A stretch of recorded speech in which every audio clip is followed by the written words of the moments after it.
Good morning. हम लोग +1 का इससे पहले हम सेट चैप्टर स्टार्ट कर रहे हैं और सेट चैप्टर में जो पिछला लेक्चर था उसमें हम कुछ बातें डिस्कस कर चुके हैं। जैसे हम वहां बात कर चुके हैं मेथड्स ऑफ राइटिंग और method of explanation. Method of writing में हम बात करें तो एक मेथड आता है, यानी कि दो टाइप के मेथड होते हैं मेथड ऑफ राइटिंग में। ये हम बात कर चुके हैं, रोस्टर मेथड कहिए या टेबुलर मेथड कहिए। पर कई बार क्या होता है इसे एंट्री मेथड कहिए, पर फिर बोला हूं कि ये जो एंट्री मेथड है या एक्सप्लेनेशन मेथड, इस टाइप के मेथड कहीं पर भी किसी भी बुक में मेंशन नहीं है। इसलिए मैं ये कहता हूं कि इसको नाम लिखने की जरूरत नहीं है, तो सब जस्ट अंडरस्टैंडिंग होती है। हम हरियाणा वाले अपने नाम कई बार बना लेते हैं, ठीक है, और यही गलती हम कर जाते हैं। और बीइंग ए स्टूडेंट आपके दिमाग में क्या होगा कि एंट्री मेथड भी होता है और कहीं ना कहीं बोल देंगे, जो सामने वाला तुरंत समझ जाएगा कि आप एग्जैक्ट प्रॉपर वे में से नहीं पढ़ गए। इसलिए इस एंट्री मेथड वगैरह को राइट डाउन मत करना, क्योंकि अनेकों बुक पढ़ने के बाद भी मुझे कहीं पर भी एंट्री मेथड नाम की बीमारी नहीं मिली है। दूसरी बात, जैसे दूसरा ये पहला मेथड हो गया, इसे रोस्टर मेथड कह सकते हैं या टेबुलर मेथड कह सकते हैं। इसी टाइप से जो दूसरा मेथड होता है उसे कहते हैं सेट बिल्डर फॉर्म। पर कई बार लोग कह देते हैं एक्सप्लेनेशन मेथड कहिए, प्रॉपर्टी मेथड कहिए, इंडिकेशन मेथड कहिए।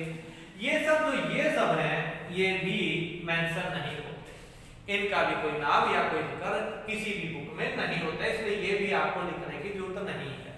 ये हम डिटेल से बात कर चुके हैं, यानी कि मेरे पास मेथड ऑफ जो राइटिंग या रिप्रेजेंटेशन होती है सेट में, वो दो मेथड होते हैं, एक रोस्टर मेथड या टेबुलर मेथड या सेट बिल्डर फॉर्म। हम दोनों की बातें डिटेल से कर चुके हैं कि इन मेथड को हम कैसे कैसे राइट डाउन करते हैं। अब थोड़ा सा आगे बढ़ते हैं आज के lecture.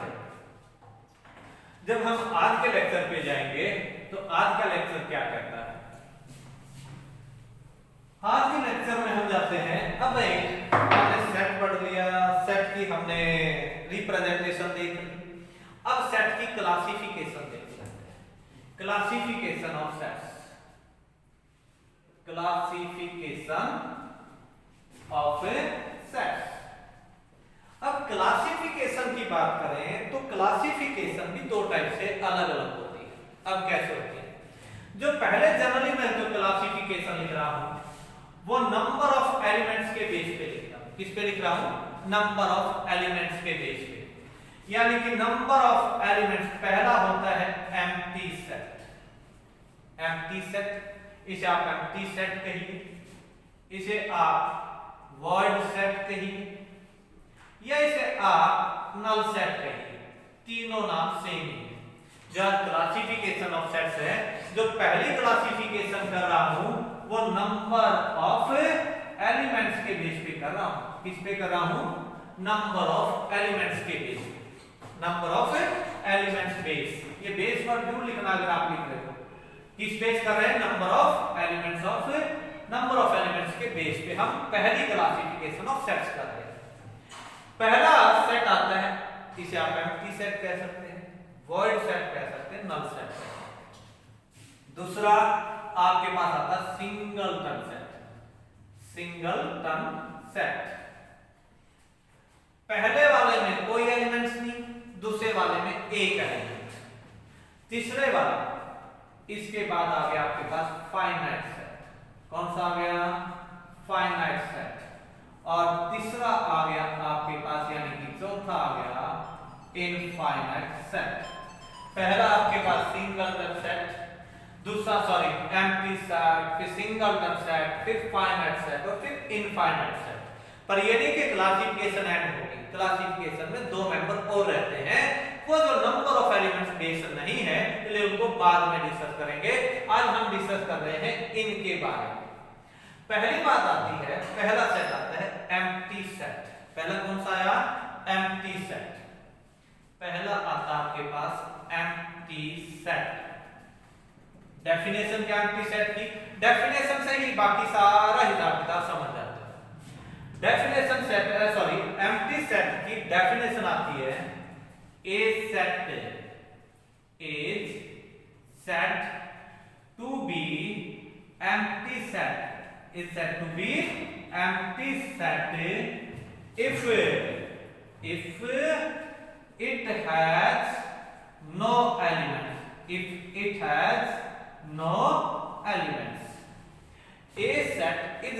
to be empty set if it has no elements, मतलब जिसमें कोई भी एलिमेंट्स ही ना हो, कोई भी एलिमेंट्स ना हो। It is denoted by, it is denoted by 5, यानी कि 0 को बीच में से काट के ऐसे, इस वर्ड को कहते हैं 5। क्या कहते हैं? 5। इस वर्ड को क्या कहेंगे? 5 है। It is denoted by 5। कैसे समझना जरा, एक आध एग्जांपल लेते हैं। कहते हैं जैसे मैंने एक सेट लिया, एग्जांपल कैसे? मैंने कहा A is a set, कैसे भाई? कहता X। ये दो बिंदु से, इस बिंदु का मतलब मैंने पहले जब बता दिया था, जब डिस्कस पिछले लेक्चर में किया। X कैसा X है? यानी कि सच दैट, हिंदी में बोले तो कैसा X है?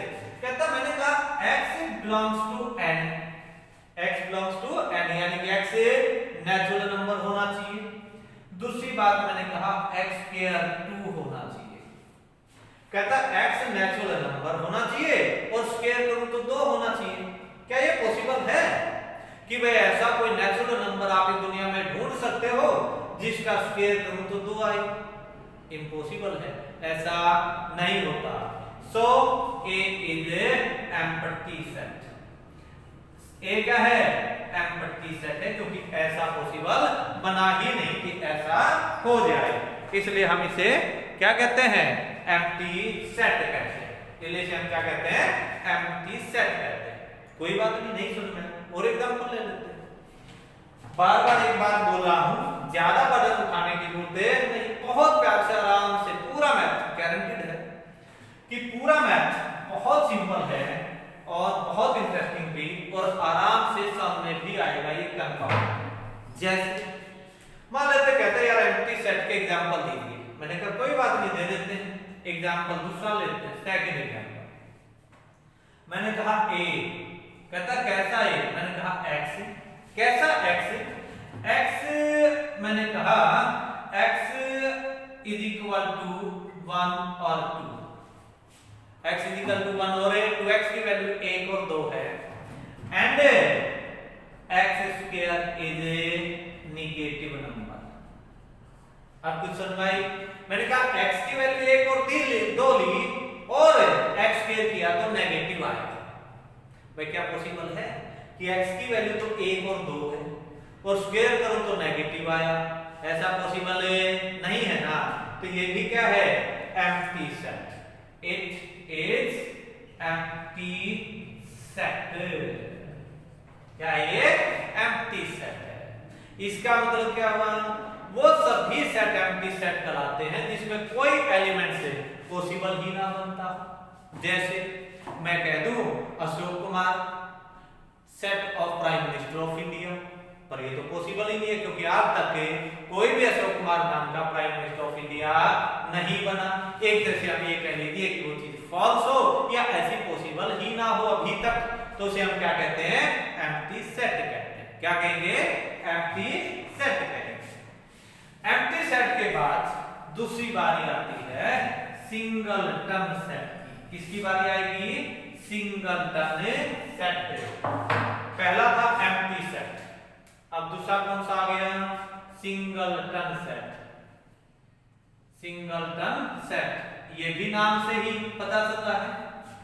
Singleton set, a set definition पे आ रही है पहले।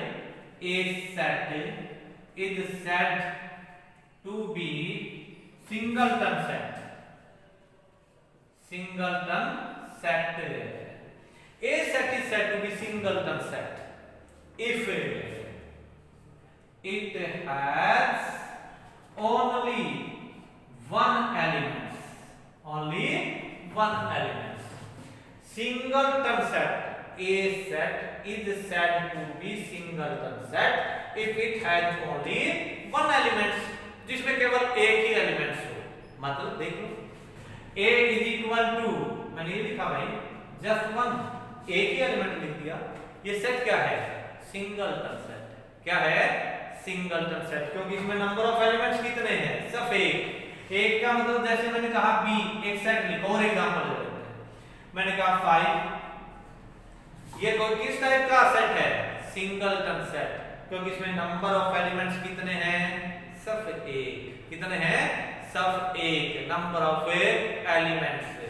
ओके, इसके बाद मान लेते हैं और एग्जांपल ले लेते हैं। जैसे मैंने कहा x, c, मैंने कहा x कैसा x है, मैंने कहा x भाई इंटीजर ले लेते हैं, एंड इंटीजर कैसा, 2 is less than x is less than 4। 2 और 4 के बीच में इंटीजर, x की वैल्यू कैसी, 2 और 4 के बीच में। मैंने कहा मैंने x लिया, पर कैसा x लिया भाई, x लिया 2 और 4 के बीच में। किसके बीच में, 2 और 4 के बीच में। अभी तक हम पहली एक्सरसाइज पे भी नहीं पहुंचे हैं, थोड़ा सा प्यार से समझना, हड़बड़ाहट मत करना। थोड़ा सा पहले ब्रीफिंग कर लेते हैं, कल हम पहली एक्सरसाइज का होमवर्क स्टार्ट करेंगे कल से। आज जस्ट ब्रीफिंग कर रहे हैं, कल जरूर पहले एक्सरसाइज के होमवर्क पे पहुंच जाएंगे। तो हमने कहा सिंगल सेट, ये क्या है, इसमें केवल एक एलिमेंट्स पड़ा हो उसे हम क्या कहते हैं, सिंगलटन सेट कहते हैं। क्या कहेंगे, सिंगलटन सेट। ये क्या, सिंगलटन सेट क्योंकि एक एलिमेंट। ये क्या, सिंगलटन सेट क्योंकि एक एलिमेंट। ये क्या, सिंगलटन सेट क्योंकि एक एलिमेंट। अब थोड़ा सा आगे बढ़ते हैं। सिंगलटन सेट के बाद बारी आती है फाइनाइट सेट। किसकी बात आई, finite set. Finite set, singleton set के बाद मेरे पास डिस्कशन में आ गया भाई फाइनाइट सेट। हम क्लासिफिकेशन ऑफ सेट पे हैं, तो अगली बार किसकी आ गई, फाइनाइट सेट। फाइनाइट क्या होता है भाई, अगर जनरली भी देखें तो यार गिने चुने, फाइनाइट से थोड़े से फाइनाइट यानी कि गिने चुने। कहने का मतलब जिन एलिमेंट्स की काउंटिंग की जा सके। A set is said to be finite. A set is said to be finite. Is said to be finite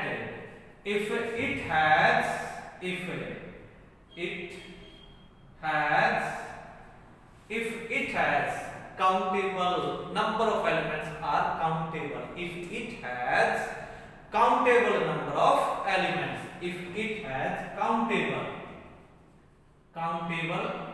number of elements। ये थोड़ा सा प्यार से समझेंगे। एलिमेंट्स कहता है एक सेट को फाइनाइट कहते हैं यदि उसके एलिमेंट्स को गिना जा सके, यदि उसमें नंबर ऑफ एलिमेंट्स काउंटेबल हो। अब कहते हैं एग्जांपल देना भाई, जैसे a is equal to, example लेते हैं, जैसे a इज इक्वल टू, मैंने कहा 1 2 3 अप टू 10, 1 2 3 अप टू 10। ये क्या है भाई, इसमें नंबर ऑफ एलिमेंट्स गिने जा सकते हैं, 1 से लेके 10 तक है, 1 से लेके 10 तक है, इसलिए इसे क्या कहते हैं, क्योंकि इसके नंबर ऑफ एलिमेंट्स गिने जा सकते हैं भाई, टोटल 10 है, इसलिए इसे फाइनाइट सेट कहते हैं। क्या कहते हैं, फाइनाइट सेट कहते हैं। दूसरा एग्जांपल, आपके सिर के बाल, आपके सिर पे जितने बाल हैं वो काउंटेबल है यानी कि फाइनाइट है। अब कहोगे सर कैसे गिन सकते हैं, ये तो गिनती पॉसिबल ही नहीं है भाई। अगर इस दुनिया के सारे आदमी गिने जा सकते हैं, सारे पेड़ पौधे गिने जा सकते हैं, सारे एनिमल, सारे पेड़ पौधे, सारे जीव जंतु सब कुछ गिना जा सकता, तो सिर के बाल भी गिने जा सकते हैं। अब कहोगे सर सिर के बाल कैसे गिनोगे, देखो बताता हूं। मान लेते मैंने अपनी उंगली ली और एक हिस्से में रख दी, सिर के हिस्से में। अब उस सिर के हिस्से के मैंने बाल उखाड़ लिए, मैक्सिमम 100 होंगे, वैसे 20-30 से भी ज्यादा नहीं, 20 भी मुश्किल से मिलेंगे इतने हिस्से। 20-30 बाल उखड़ गए, निकाली, काउंटिंग हुई 20। अब मैंने क्या किया, मैथमेटिकली टोटल सिर का एरिया निकाला और उस काउंटिंग से मल्टीप्लिकेशन और डिवीजन जो होनी होती है वो कर ली। ऑटोमेटिकली मुझे टोटल काउंटिंग ऑफ हेयर आ जाएगी। वह हो सकता है 1 करोड़ हो सकता है 10 करोड़ हो। अरे मैक्सिमम मान लो यार पूरी बॉडी पे 5000 करोड़, 10,000 करोड़, 50 लाख करोड़ गिने तो गए ना, यानी कि मैक्सिमम इतने हो सकते हैं और मिनिमम इतने हो सकते हैं। जहां पर हम बात करें कि किसी चीज में मैक्सिमम इतने हो सकते हैं और मिनिमम इतने हो सकते हैं, तो वो ऑटोमेटिकली काउंटेबल है। और जब वो काउंटेबल है तो इसका मतलब वो फाइनाइट है। फाइनाइट का मतलब सिर्फ इतना है कि वहां काउंटिंग में मैं पहुंच सकूं। आप कहोगे सर ऐसे तो नेचुरल नंबर भी काउंटिंग हो जाएगी, नहीं होगी, क्योंकि आप जहां तक भी लास्ट बाउंड्री का एक वर्ड बोलेंगे, मान लो 50,000 करोड़ बोला, मैंने कहा 50,000 करोड़ एक, उससे आगे की नंबर मिल गया, यानी कि अभी काउंटेबल नहीं बचा। आपने कहा सर 50,000 लाख लाख लाख लाख करोड़, कोई बात नहीं, मैं कहूंगा 50,000 लाख लाख लाख करोड़ एक, यानी उससे आगे का फिर नंबर मिल गया, यानी कि अपर बाउंड्री नहीं मिली, इसलिए वो काउंटेबल नहीं हो सकते, यानी कि वो फाइनाइट नहीं हो सकते क्योंकि उसकी लास्ट बाउंड्री नहीं है। जैसे आसमान में तारे काउंट नहीं किए जा सकते, वो काउंटेबल नहीं है।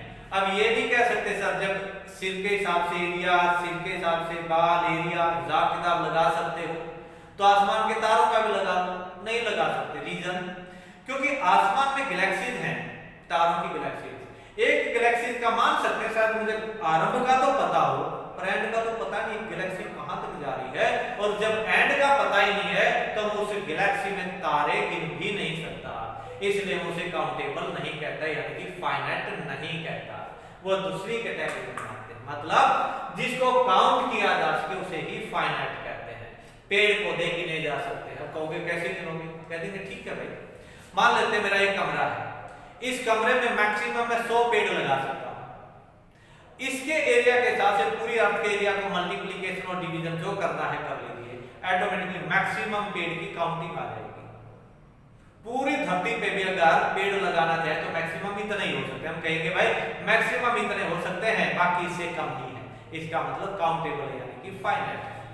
अब आ जाइए फाइनाइट, जैसे अगर मैं कहूं b is equal to b, मैंने कहा x, कैसा x है, x is number of human being on earth, क्योंकि धरती पे आदमियों की काउंटिंग पॉसिबल है, इसलिए मैंने कहा x, कैसा x है, x जैसे एक नंबर है ह्यूमन बीइंग की धरती पे, तो वो कैसा सेट रहेगा, फाइनाइट सेट रहेगा। कैसा रहेगा, फाइनाइट सेट रहेगा।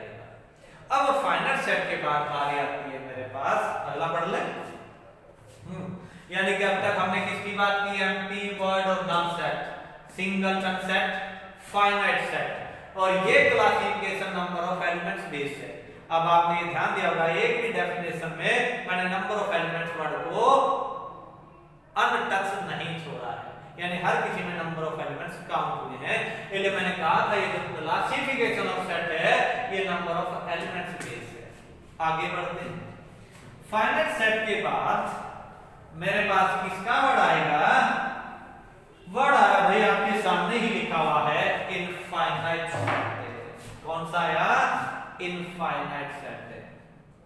बार बार एक बात बोल रहा हूं भाई, फेयर कॉपी में ये सारी थ्योरी सारे एग्जांपल लिखने हैं, जो बोलता हूं वो भी कहीं ना कहीं अपनी समझ के लिए लिख लेना, क्योंकि यही बहुत इंपॉर्टेंट होते हैं, और ये जब बार बार पढ़ोगे तो ये चीजें याद हो जाएंगी, और जब चीजें ये याद हो जाएंगी तो बेसिक आपका स्ट्रॉन्ग हो जाएगा, और मोस्टली बेसिक स्ट्रॉन्ग होता जो बोलता हूं उसको समझने में, इसलिए वो भी वर्डिंग कहीं ना कहीं दिमाग में रहनी चाहिए कि बोला क्या था, ताकि गलत अंडरस्टैंडिंग ना बन जाए। ठीक है, अब बारी आती है इनफाइनाइट सेट।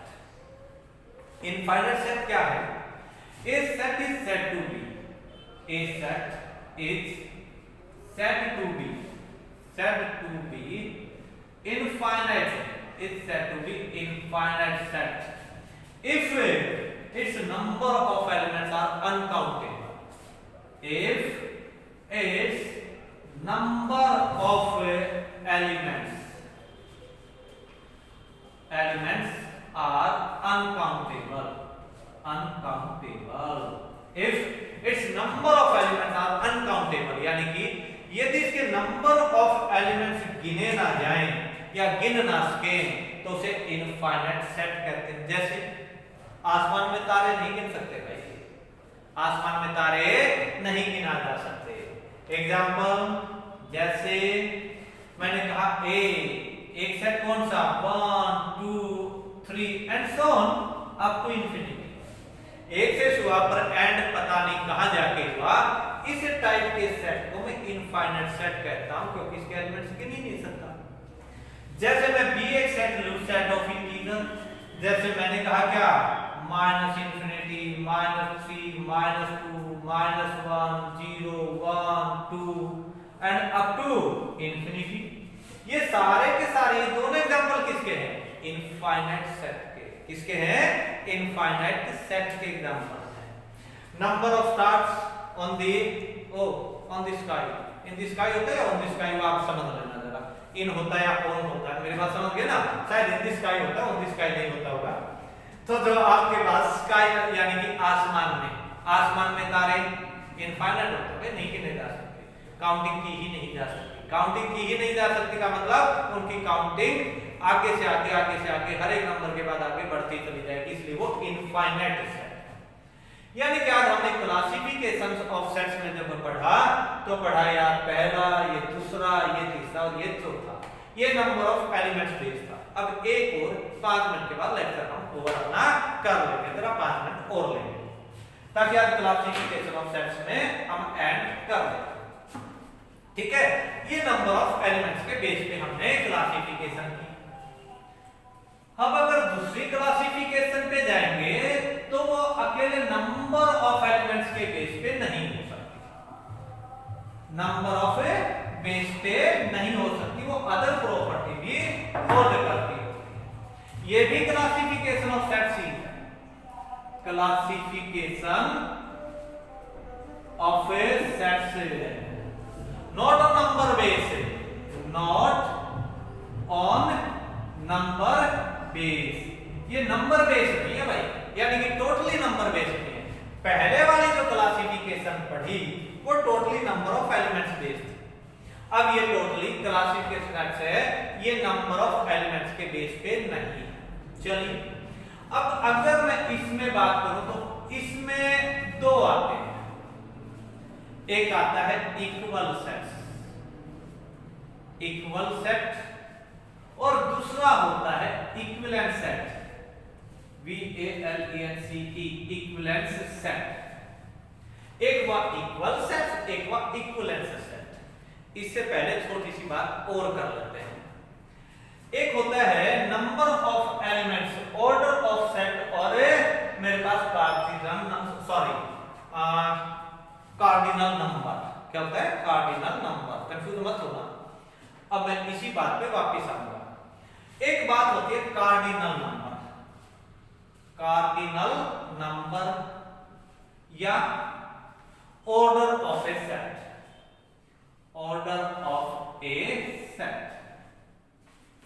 कार्डिनल नंबर या ऑर्डर ऑफ ए सेट कहते हैं किसे? जस्ट सिंपल सा वर्ड है, सिंपल सी डेफिनेशन।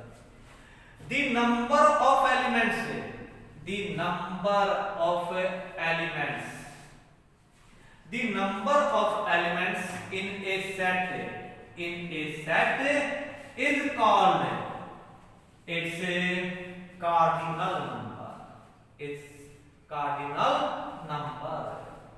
भाई किसी सेट में कितने एलिमेंट्स हैं, उन नंबर ऑफ एलिमेंट्स को, काउंटिंग को ही हम उसका कार्डिनल नंबर कहते हैं। क्या कहते हैं? कार्डिनल नंबर कहते हैं। Notation of cardinal number, notation of cardinal number किससे डिनोट करोगे? n ऑफ a से, that is n of a, that is number of elements in set A। Notation है n ऑफ a, मतलब number of elements in set A। जैसे मुझे ये बात समझ आ रही है कि दोबारा मैं डिस्कस कर रहा हूं कार्डिनल नंबर, इसे हम ऑर्डर ऑफ ए सेट भी कहते हैं। क्या कहते हैं? Number of elements in set is called its cardinal number, मतलब एक सेट में कितने एलिमेंट्स होंगे, उस एलिमेंट्स की काउंटिंग ही उसका कार्डिनल नंबर कहलाती है। क्या कहलाती है? कार्डिनल नंबर कहलाती है। अब कार्डिनल नंबर की नोटेशन की बात करूं तो उसे n ऑफ a से डिनोट करते हैं। n ऑफ a का मतलब क्या है? Number of element in set A, number of elements in set A। Clear? Okay, ये कार्डिनल नंबर। जैसे एग्जांपल लेना है, जैसे हियर एग्जांपल लेते हैं, a इज इक्वल टू 1 2 3, तो n ऑफ a कितना हुआ? n of a, number of elements in a कितने? 3 भाई। कितने एलिमेंट्स हैं? 1 2 3, तो n ऑफ a यानी कि cardinal number of a is 3। एक और ले लेता हूं, एक मैंने b एक सेट लिया 1 1 2 4, इसका कार्डिनल नंबर कितना है? n ऑफ b कितना भाई? देखना जरा, नीचे आ रहा क्या? हाँ सर, देखना कहीं कट तो नहीं रहा। n ऑफ b, ओके भाई बहुत बढ़िया। n ऑफ b नहीं आ रहा तो ऊपर ले लेते हैं। ओके, b तो आ रहा है ना 1 1 2 4। ओके भाई चलिए, मतलब अगर मेरे पास b एक सेट है 1 1 2 4, तो इसका कार्डिनल नंबर कितना है? यानी कि n of b cardinal number कितना? 4 या 3? कितना? 3। अब कहोगे सर इसमें एलिमेंट तो 4 लिखे, नहीं लिखे। एक दिन जब हमने पहले दिन स्टार्टिंग बात की थी डेफिनेशन पे, तो मैंने बताया था रिपीटेशन को काउंट नहीं करते, यानी कि रिपीटेशन कर सकते हैं पर रिपीटेशन काउंटिंग में नहीं होती। और मैंने ये लॉजिक बता दी, ये नहीं कहा था कि रिपीटेशन अलाउड नहीं है, पक्के अलाउड है, मैंने ये लिख दिया, कोई गलत नहीं, पक्का सेट है, इसमें कोई डाउट नहीं कि ये सेट, अगर कोई ये कहे कि गलत सेट लिखा है तो मैं कहूंगा उसे प्रमात्मा सद्बुद्धि दे। ये वाक्य में सेट लिखा है और मैंने इसमें रिपीटेशन भी की है, पर मैंने उस लेक्चर में ये बताया था कि रिपीटेशन अलाउड क्यों नहीं है। इसलिए जब रिपीटेशन यानी कि काउंटिंग अलाउड नहीं है, और काउंटिंग अलाउड क्यों नहीं है वो रीजन दे दिया था, बता दिया था। इसलिए यहाँ जो रिपीटेशन है उसमें काउंटिंग में सिर्फ एक ही एलिमेंट काउंट होगा, यानी कि सिंगलटन 1 1 2 और 4, यानी कि टोटल एलिमेंट्स 3। इसलिए कार्डिनल नंबर गया 3। कितना गया? 3। कल हम बात करेंगे आगे के लेक्चर में, ठीक है। थैंक यू, फिर मिलते हैं, ये दोनों कल डिस्कस करेंगे। Thank you.